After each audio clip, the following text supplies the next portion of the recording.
So this is a brief video about explaining what we use for passing with our EHFL league. It's a passing fan setup. Uh, Basically, it's just a sheet, plastic sheet, with a 90-degree angle, and then fanned out, as you can see. The length of the fan is equivalent to the passing stick, the medium passing stick, or 6 inches.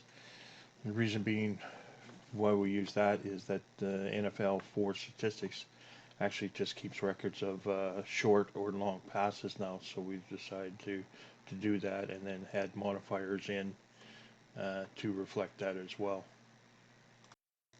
Now, as a whole, the average for the NFL is a 65% completion ratio, and that's the base rate that we use for our pass plays. Is start from there and then modify it with the dice rolls as we go along.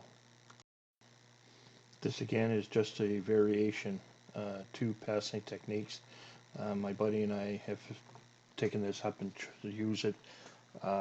Since we're both over 60, we really at times don't have the dexterity to put a football on a quarterback to throw it, and as well crawling around the floor looking for a ball from a missed throw is not what we wanted to do. We wanted to play the football rather than look for them. But this fan technique works out rather well, and it's quick and easy, and not having to worry about marking your quarterback on the field. As well, it plays in as well that your positioning for your quarterback plays into a factor for determining how you make that quarterback run and which way they're going to be facing to make a play work. It's important to remember when setting the fan up for alignment with the quarterback that you align it with the front edge of the quarterback, so you're literally taking the facing of what the player on the field is as to which arcs that quarterback's going to be able to throw. Okay, for the long pass, it's a +10 modifier to the dice roll. This is anything past the outer edge of the fan or the medium passing stick length. As demonstrated here, the receiver on the bottom edge of the pitcher, there would be a long pass or a +10 modifier to the roll. The short pass is a -5 value onto your dice roll, and it is for the distance of a medium stick less than between the quarterback and the receiver. So here's where it comes to play from taking the facing of the quarterback. If you have your fan aligned with the facing of the quarterback and you want to pass to a receiver outside that 90-degree fan, then there's a modifier of a +5 to the roll for the quarterback overextending themselves. As you see in the picture here, the receiver at the top edge of the pitcher to the left of the quarterback, you would receive a +5 modifier for that receiver for being outside the fan area.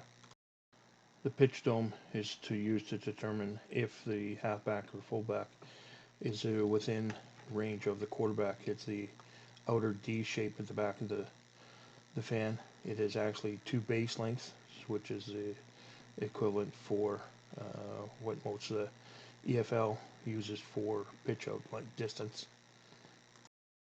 To use it, just position the small circle over the head of the quarterback and align the forward edge of the pitch dome with the yard line that the quarterback, the most forward point of the quarterback, and then anything within the dome is able to pitch as long as there's a clear path to the halfback or fullback.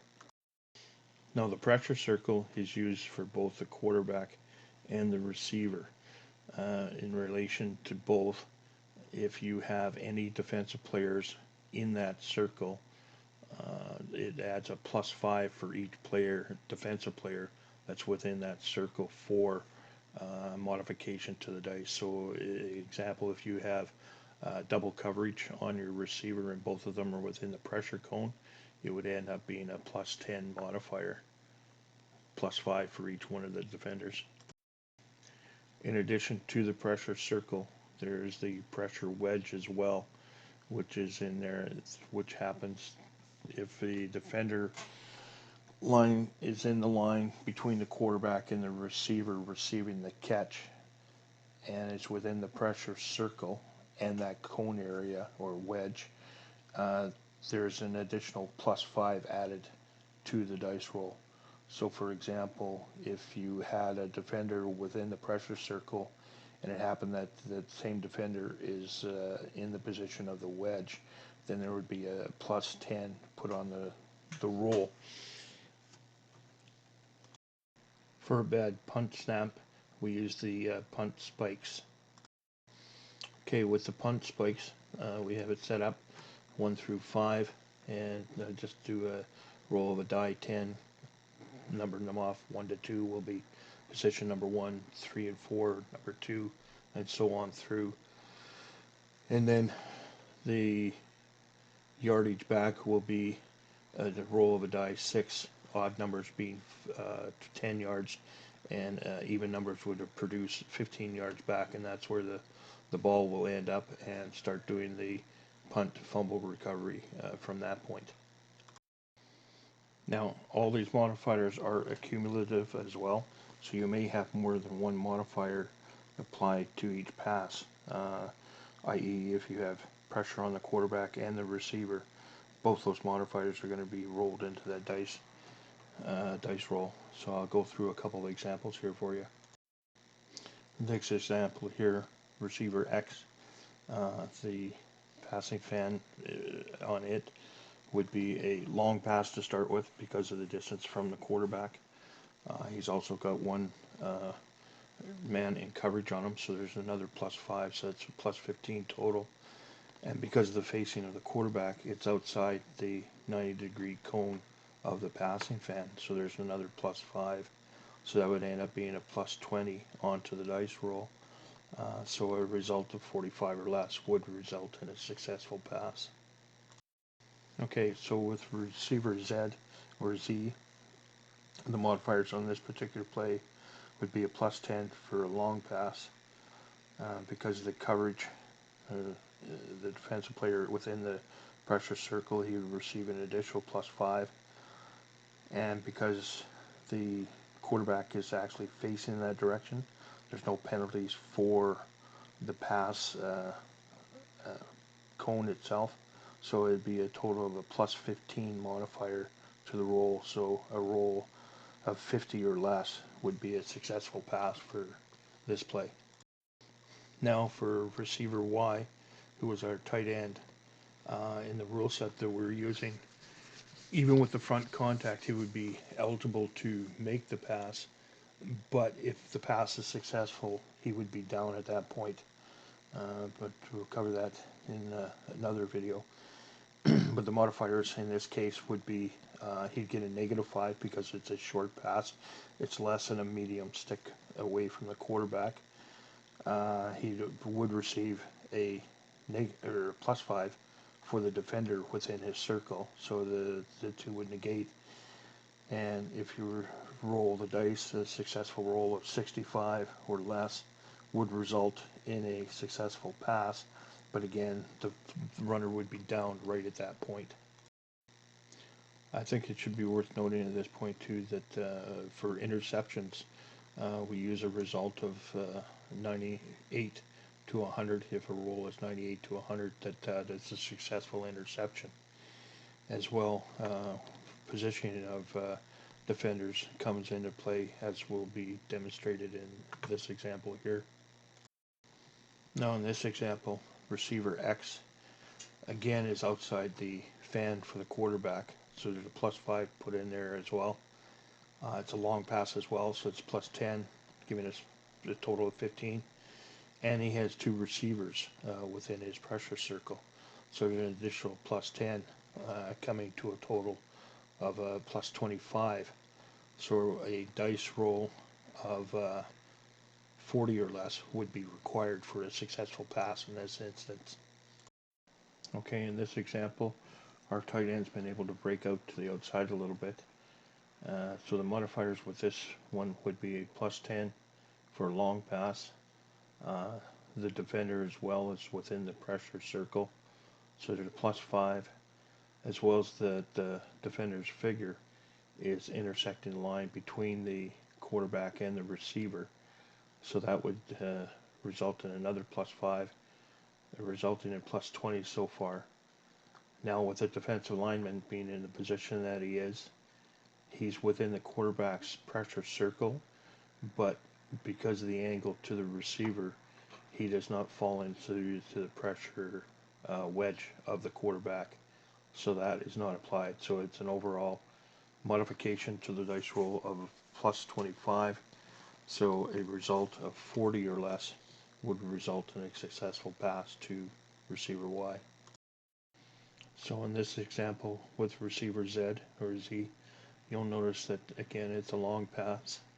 The receiver is actually more forward in this situation, or excuse me, the defender is more forward in this situation, leading to an additional +5 modifier for intersecting the line between the quarterback and the receiver, as well as having the +5 for being within the receiver's pressure circle.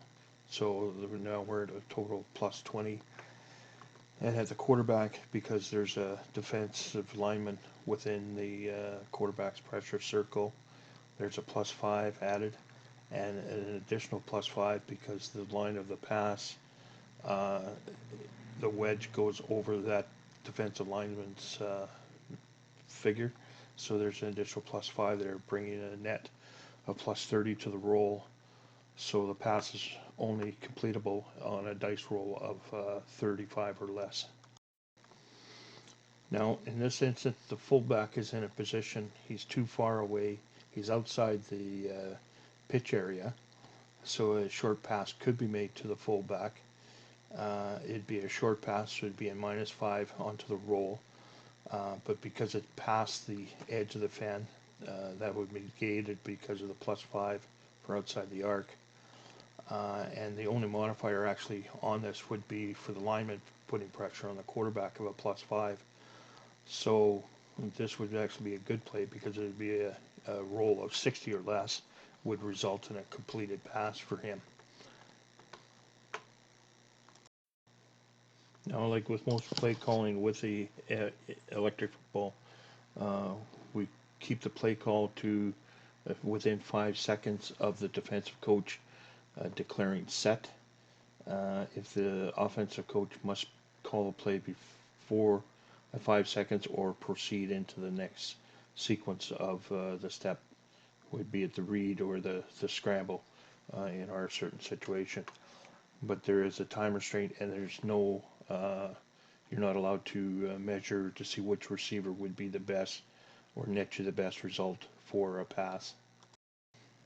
Now with our play process, we use like the format with the EHFL, where we use a 3-stop for doing the play, basically the snap, the read, and the scramble.